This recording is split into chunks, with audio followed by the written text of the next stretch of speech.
Greetings. Welcome to Deception Narrative Workshop, where we delve into the intricacies of deception. Consider subscribing and sharing below. Are you proponents of redemption or retribution? Have you ever wholeheartedly trusted someone, only to discover they've been plotting your demise all along? Share your thoughts in the comments below. I am Kieran, and 3 years ago, I thought I had lost everything: my marriage, my home, my savings, even my dignity. Yet, sometimes, fate dispenses justice in an ironic way. Sometimes, the person who devastates you unwittingly provides the tools for your retaliation. It all began with Priya. We'd been married for 12 years, and I truly believed we were content. She was a paralegal at a distinguished law firm, while I ran a thriving consulting business. Our life was picturesque in the suburbs, complete with 2 cars, and what I perceived as a strong marriage grounded in trust and esteem. However, fissures began to emerge approximately 18 months before our world shattered.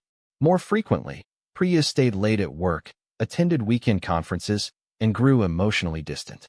When I attempted to discuss this, she dismissed me with explanations about work pressures or a need for solitude. I wasn't oblivious. I recognized the signals.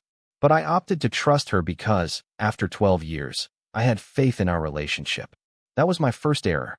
The second blunder was overlooking financial alterations. Priya had always managed our shared accounts, and I had complete trust in her.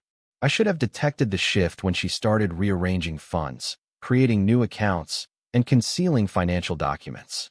However, I was engrossed in my own work and trusted her. The third blunder was accepting her assurances that she wanted to resolve issues. The divorce process was grueling. Priya had retained one of the city's top attorneys, who happened to be her boss. A warning sign I should have heeded. She demanded alimony at half the total income. In the case, half my business was at stake, as she alleged emotionally abusive and financially controlling behavior on my part. None of it was factual, but she had fabricated evidence, tampered bank statements and testimonies from her law firm witnesses about incidents that never occurred. I found myself overwhelmed with legal bills, struggling to refute allegations I couldn't disprove while my reputation unraveled. My attorney, Rodriguez, did his best, but we were outmatched. Priya's legal team was merciless, skillfully manipulating court proceedings to cast doubt on my sanity. The final hearing was set for a Thursday in October, the anniversary of our wedding. The irony was not lost on me. In that courtroom, I watched as Priya lied under oath about our marriage, about me, and about events that never transpired. She asserted false claims of hidden assets, threats, and manipulative behavior. Judge Morrison, a stern woman, appeared to accept every statement presented.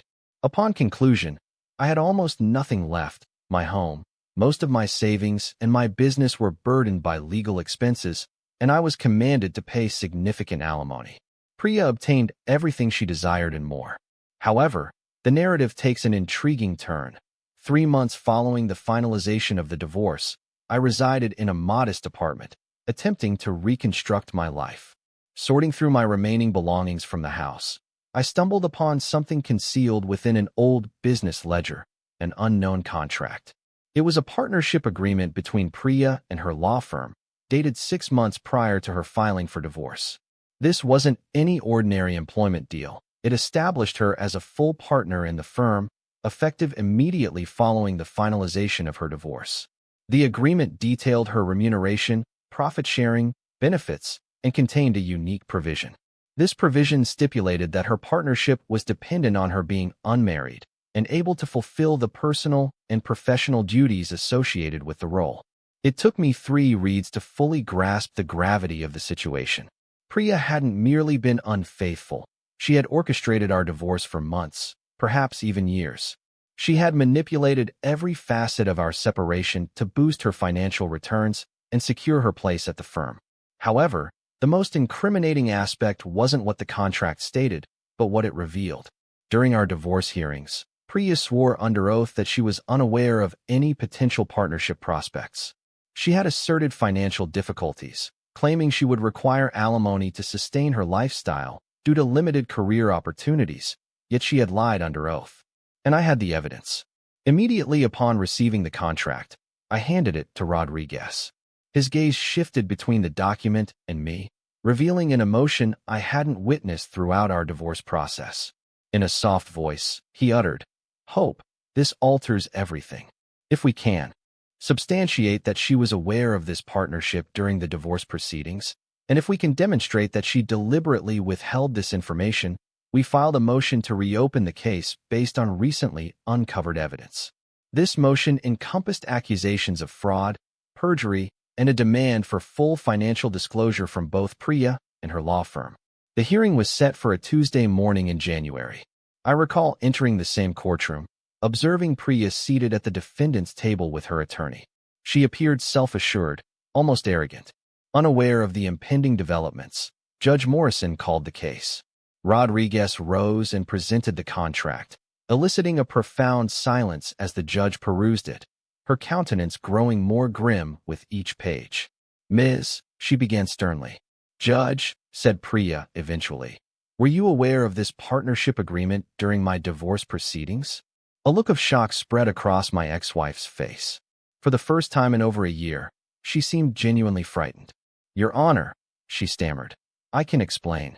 Did you or did you not know about this agreement when you swore under oath that you had no knowledge of any partnership opportunities?" The courtroom fell silent. Then Priya's attorney whispered to her, and she confessed, "I was aware of the agreement, Your Honor." The judge glared at her. "Ms. Priya, you lied in my court. You deceived the court and your former husband. You intentionally hid assets and income potential to gain an unfair advantage during the divorce settlement." The voiding of the original divorce settlement felt like justice finally being awakened after a long slumber.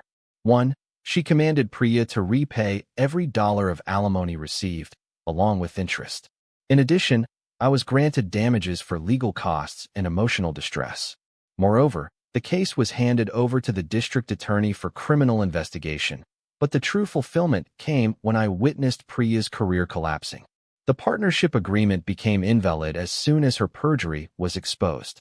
Fearing damage to their reputation and potential legal repercussions, the law firm dismissed her employment.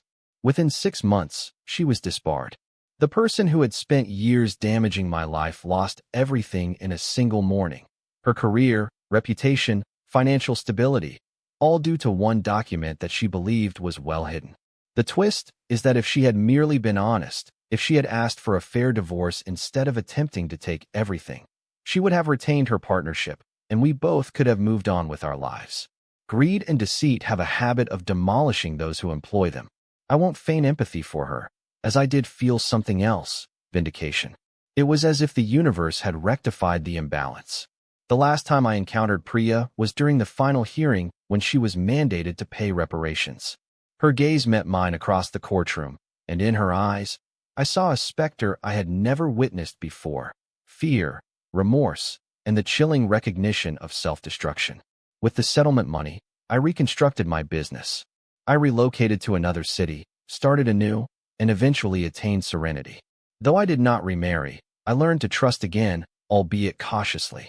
The moral in this narrative isn't about vengeance, but rather the truth that deceit and manipulation will ultimately catch up with you. Priya believed she was shrewd enough to manipulate the system to ruin me while elevating herself. However, the same intelligence that made her a competent paralegal fueled her overconfidence. Her self-incriminating proof led to her own undoing. Occasionally, justice is slow.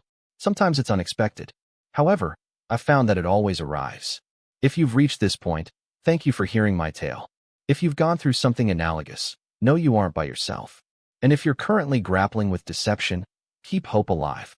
The truth tends to surface when least anticipated. Don't forget to subscribe, like, and share this video if it struck a chord. Also remember, those who inflict pain on us sometimes mete out their own form of justice in the end.